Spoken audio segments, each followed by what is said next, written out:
کتنے خوش نصیب ہوتے ہیں وہ لوگ جن کی رگوں میں لہو کے ساتھ ساتھ حب پاکستان رواں دواں ہے۔ کتنے مقدس ہیں وہ لوگ جو اس وطن عزیز کے لیے اپنی جانوں کا نذرانہ پیش کر دیتے ہیں۔ کتنے عظیم ہیں وہ لوگ جو اس کی بقا کے لیے سینہ سپر ہیں۔ ایسے ہی لوگ قوم و ملت کا سرمایہ ہوتے ہیں۔ اس سرمایہ کی حفاظت کرنا ہمارا فرض اولین ہے۔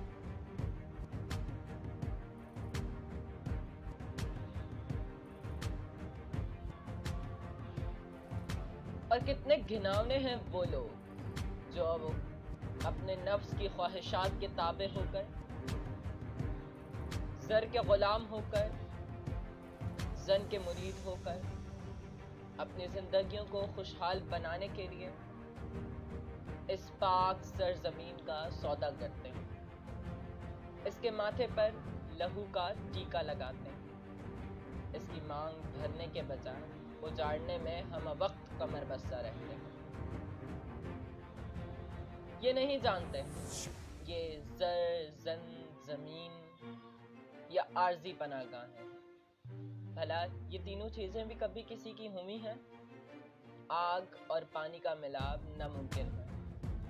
جہاں پانی ہوتا ہے وہاں آگ کی سلامتی خطرے میں پڑ جاتی ہے۔ پھر بھلا کیوں یہ لوگ اس آگ کے تعاقب میں ہیں جو پروانوں کی طرح جلا کر راکھ کر دیتی ہے، ظاہر و باطن کا فرق ختم کر دیتی ہے۔ محض چند رنگین کاغذی ٹکڑوں کی خاطر ہم اس قدر گر جاتے ہیں کہ برے اور بھلے کی تمیز نہیں رہتی۔ آنکھوں پر خواہشات کی پٹی بند جاتی ہے جس سے دنیا کی حقیقت پوشیدہ ہو جاتی ہے۔ کب تک، آخر کب تک ہم اس حقیقت سے چشم پوشی کرتے رہیں گے؟ ایک دن یہ پٹی اتر کر رہی ہے، اور وہ دن کتنا خوفناک ہوگا، کتنا اذیتناک ہوگا۔ اس دن سے ہم کیوں کر آنکھیں ملائیں؟ اس پاک سرزمین جس کے حصول کے لیے ہمارے پرکھوں نے اپنی جان، مال اور عظمتوں کا نذرانہ پیش کیا، کیا وہ قربانیاں رائگاں جائیں گی؟ ہمارے بزرگوں کا وہ لہو کیا ہوا؟ کیا اس کی کوئی حقیقت نہ تھی؟ کیا اس کی کوئی وقت نہ تھی؟ کیا ان کے لہو کی قیمت ہم اس طرح جھکائیں گے؟ کیا ان کی قربانیوں کو یوں رونٹ ڈالیں گے؟ کیا ان کی محبتوں کو بھلا یوں ہم بھلا دیں گے؟ یہ لمحہ فکریہ ہے۔ ایک طرف تو اپنے ہی اس ملک کے طرفیں ہیں اور دوسری طرف مکار بنیاں اسے نیست و نابود کرنے میں مصروف ہیں۔ اس ملک کے سپوت اس کی جڑوں کو کھوکھلا کرنے میں لگے ہیں۔ جس گھر کی اپنے ہی دشمن ہو جائیں تو وہ گھر بھلا کیسے قائم رہ سکتا ہے؟ جس گھر کا اتحاد کھو جائے تو اس کی بنیادیں کیسے مضبوط رہ سکتی ہیں؟ آخر ہماری سوچ کس طرف جا رہی ہے؟ ہمارے نظریات کیا تھے، کیا ہو گئے ہیں؟ وقت کا دھارا پلٹتا رہتا ہے، ترازو کے دونوں پلڑے کبھی برابر نہیں ہوتے۔ توازن کا نام ہی زندگی ہے۔ توازن برقرار رکھنا بعض اوقات مشکل ہو جاتا ہے۔ یہ اونچ نیچ، فرق، اٹھک بیٹھک زندگی کی علامتیں تو ہیں، لیکن حاصل زندگی نہیں۔ ہم خواہشات کے گرتاب میں اس حد تک پھنس چکے کہ اب نکلنا ناممکن ہے، لیکن ہمیں نکلنا ہوگا ایک نئی سوچ لے کر، ایک نئے عزم صمیم لے کر اس ملک کو درخشندہ کرنے کے لیے، ایک نیا عزم لے کر۔